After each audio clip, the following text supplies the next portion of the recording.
Official sa masnod nga semana kung hindi sa gihapon malabot ang natalana nga 500,000 liters nga tubig nga target ipanagtag kada adlaw sa mga barangay nga apektado sa El Nino phenomenon. Sa interview sa K5 News sa Iloilo kay Engineer Neil Ravena, Head sa General Service Office, matandaan nga sang Mayo 20 ginkumpirmar ni Treñas nga pasakayan sinisan 3 ka kaso si Provincial Information Community Affairs Head Mr. Nerio Lujan sang Iloilo Provincial Government kay isa sa mga kasong ipasaka sang alkade amo ang cyber libel. Next week, hindi pagid malabot ang 500, maybe ang Disaster Council will call the barangays for a meeting para maplastar mayo sa ila kung paano ma-improve kag mapataas ang volume of water nga gina-deliver.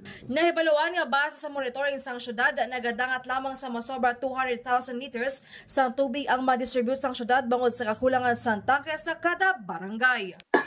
Nagpanugyan naman si Engineer Neil Ravena sa mga barangay officials nga dapat mayara sang sistema sa pagsanagtag sang tubig sa ilatag sa mga barangay. Report nagika dito sa Iloilo sa K5, Jenny Kaulina para sa kampiyon nga balita sa Servisyo Publiko at Kalingawan sa Iloilo. K5 News FM.